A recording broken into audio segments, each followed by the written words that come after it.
होना चाहिए, तो चुनाव आयोग ने आप लोगों से सजेशन भी मांगा है 31 तारीख तक। तो क्या आपको लगता है कि इस परिस्थिति में चुनाव हो पाएगा, जो अब तो 2 महीने बचे हैं मुश्किल से? देखिए, यह देश लोकतांत्रिक देश है।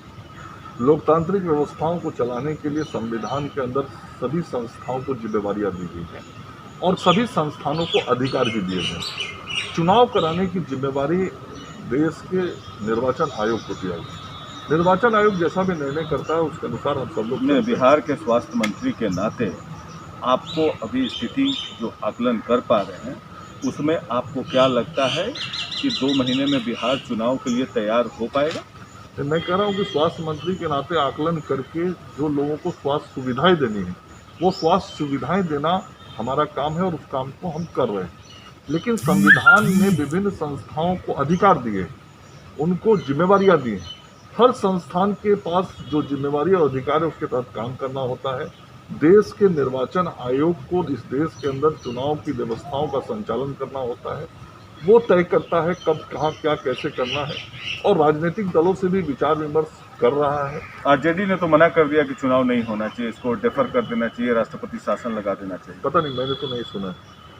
आपने नहीं सुना? मैंने तो नहीं सुना है ऐसा। कल भी जो टीम गई थी, किसी राजनीतिक दल ने अपनी अपनी बातें कही जरूर, डेफर करने की बात तो मैंने किसी से नहीं सुनी। दूसरा सवाल ये है कि चुनाव आयोग ने 31 जुलाई तक आप लोगों से सजेशन मांगा है कि चुनाव का प्रचार करने का तरीका क्या होना चाहिए। कई पार्टियां मांग रही हैं कि ट्रेडिशनल मोड ऑफ कैंपेनिंग होना चाहिए, रैलीज जब हो तभी चुनाव हो।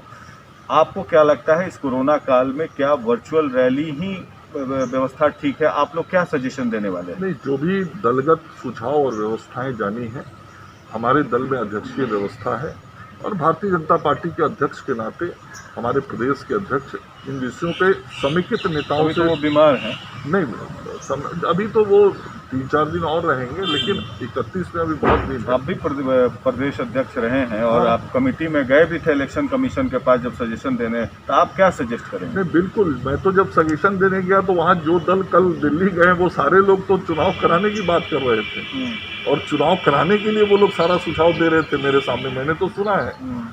और मेरा यही है कि भारतीय जनता पार्टी अध्यक्ष निर्णय करके सभी नेताओं से विचार विमर्श करके सुझाव देता है और हमारे अध्यक्ष ने यह। आपको क्या लगता है, ट्रेडिशनल मोड ऑफ कैंपेनिंग होना चाहिए या वर्चुअल रैली ही व्यवस्था अभी कोरोना काल में ठीक रहेगा? नहीं, हमारे अध्यक्ष ने सुझाव दिया था कि चुनाव 1 या 2 फेज में कराना चाहिए।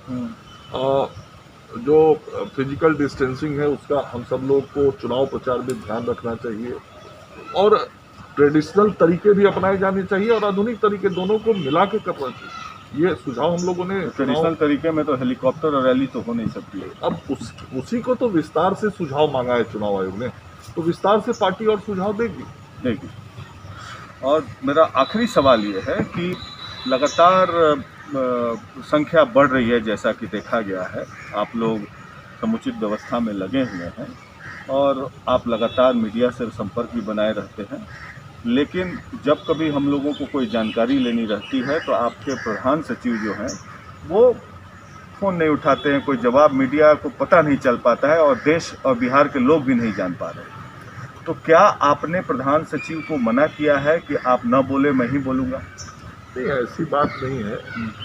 सरकार के अधिकारियों के जिम्मे काम दिया हुआ है और विभाग के भी कई अन्य वरिष्ठ अधिकारी हैं जिनके जिम्मे इस कोरोना के अंदर जो अलग अलग तरह के काम है उनकी जिम्मेवारी दी हुई है। किसी को जांच की जिम्मेवारी है, किसी को आइसोलेशन सेंटर। प्रधान सचिव के पास क्या जिम्मेवारी है? ओवरऑल उनके पास तो ओवरऑल सब कुछ देखना होता है। प्रधान सचिव जो होते हैं वो विभाग के सारे कार्यों को देखने वाले प्रमुख अधिकारी होते हैं और उनकी देखरेख में ही सब कुछ। आपने मीडिया से उनको बात करने के लिए रोका है? नहीं, ऐसी बात नहीं है। मुझे लगता है कोई कोई आपने स्ट्रिक्चर लागू किया है आपके यहाँ से या मुख्यमंत्री कार्यालय से कि भाई आपको नहीं बोलना है? नहीं, बिल्कुल ऐसा नहीं है प्रकाश जी। मैं तो स्वयं जो भी जानकारी रहती है मैं मीडिया को अनटचेबल क्यों मानते हैं? नहीं, बिल्कुल नहीं। रोज 4 बजे हम लोग प्रेस ब्रीफिंग करते हैं और 4 बजे प्रतिदिन स्वास्थ्य विभाग की तरफ से और सूचना जनसंपर्क। क्या वो कुछ जानकारी छिपाना चाहते हैं इसलिए वो भाग रहे हैं? नहीं, ऐसा बिल्कुल ही नहीं होगा, क्योंकि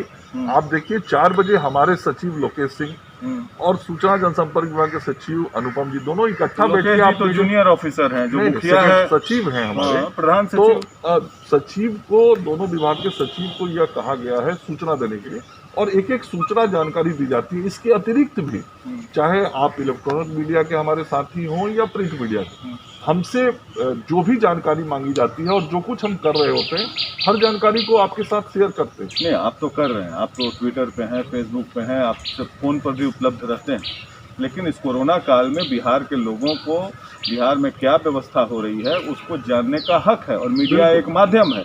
मंत्री होने के नाते आप साथ साथ में एक राजनीतिक पार्टी के सदस्य भी हैं, आपकी अन्य जिम्मेवारियां, कई बार आप फ़ोन नहीं उठा सकते हैं, तो प्रधान सचिव क्यों अछूत मान रहे हैं मीडिया को? मैं नहीं समझता हूँ, कार्य व्यवस्था के कारण ऐसा हुआ होगा और मैं इसको उनसे बातचीत करूंगा। अगर आपको हमारा वीडियो पसंद आया हो तो इसे लाइक करें, सब्सक्राइब करें और साथ ही बेल आइकन दबाना ना भूलें।